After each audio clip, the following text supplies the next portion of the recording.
Leaks, bursts, floods, causing chaos for residents. And repair bills for all of us. Seeing so much water going to waste is annoying at any time.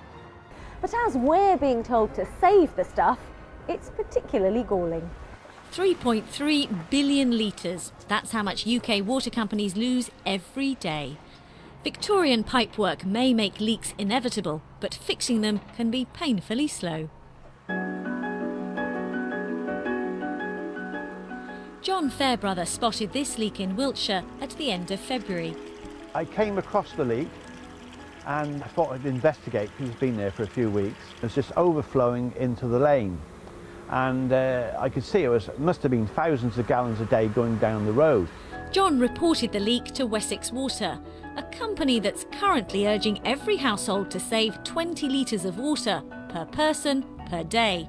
But an admin error meant it took them a further 8 days to fix it, a delay they now admit is unacceptable. I just think it's a bit of a joke, because if they can allow thousands of gallons of water to cascade into the road, I just think it's unbelievable. It doesn't encourage the consumer to cut back on his water consumption.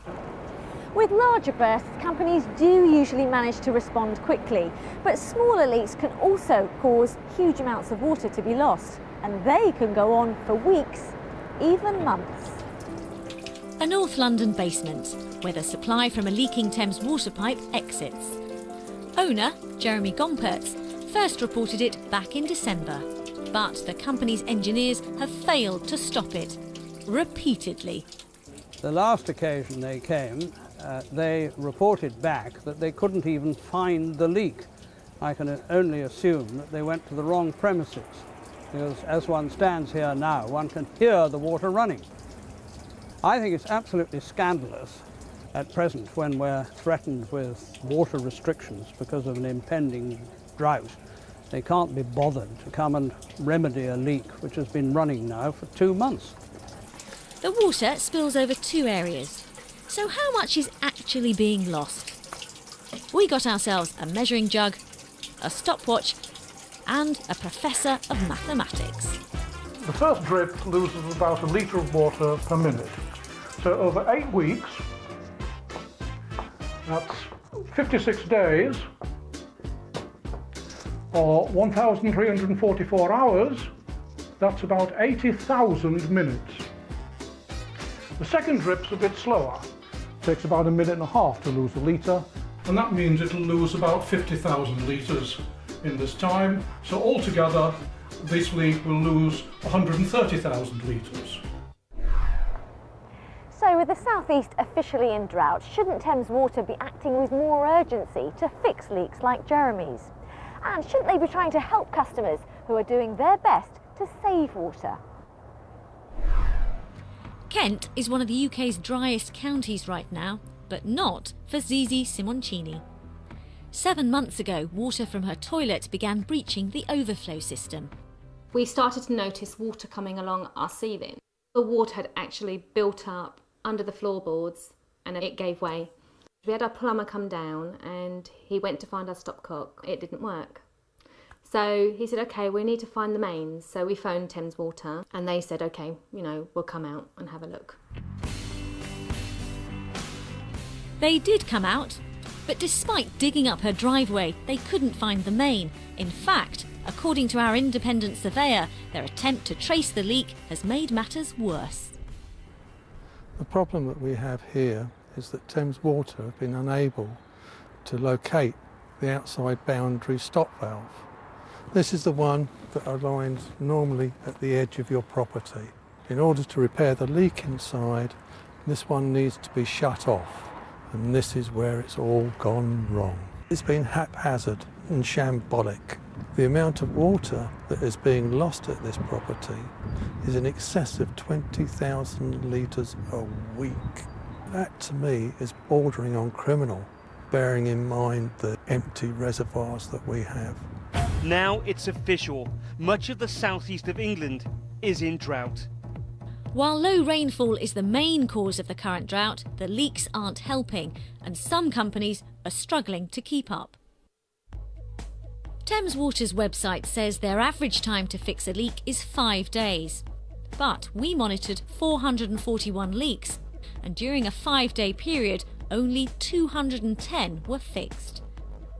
Worse, 130 of them were still there after 12 days. And this one remained active after 16 days.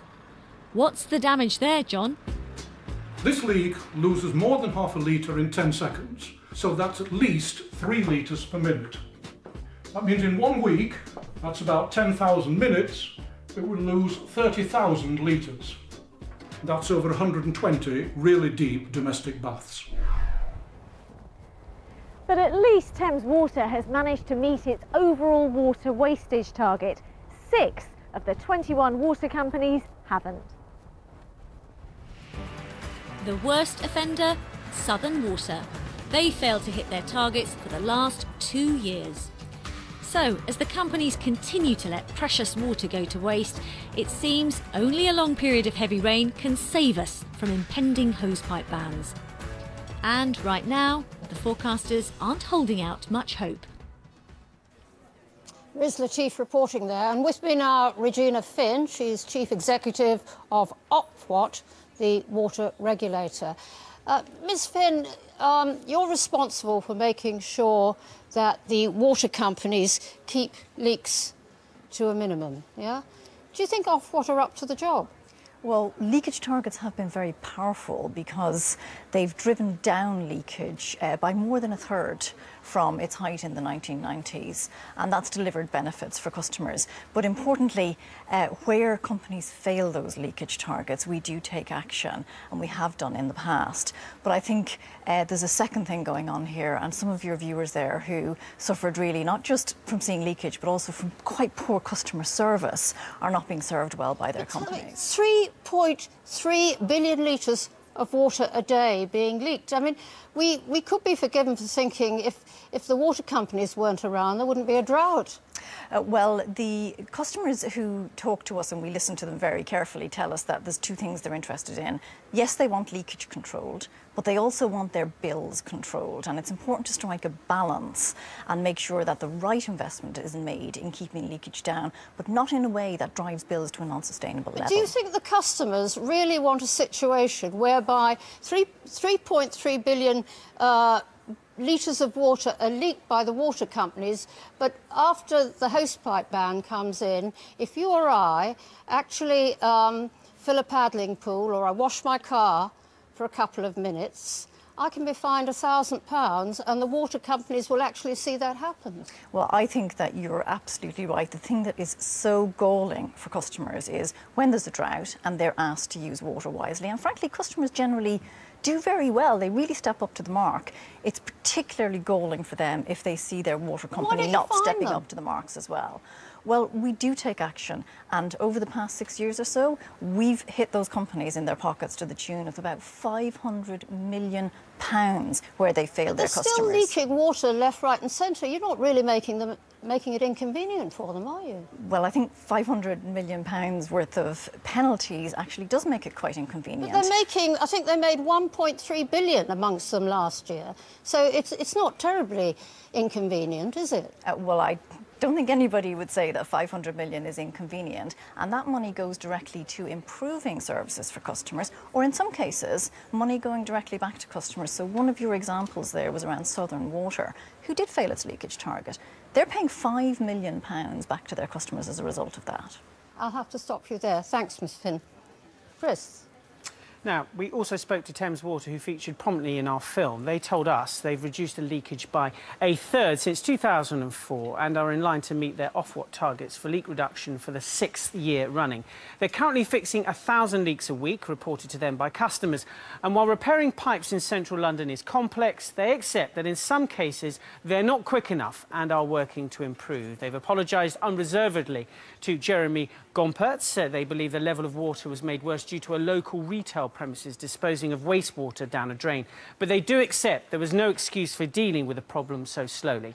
And they've also said sorry to Zizi Somoncini, saying they should have acted earlier and more decisively. Southern Water blamed exceptionally cold winters and a huge amount of pipe bursts for their failure to meet Ofwat leakage targets, and they say they're on course to beat this year's Ofwat targets. That's also going for Anglian Water. Meanwhile, Wessex Water say they have no plans to introduce restrictions.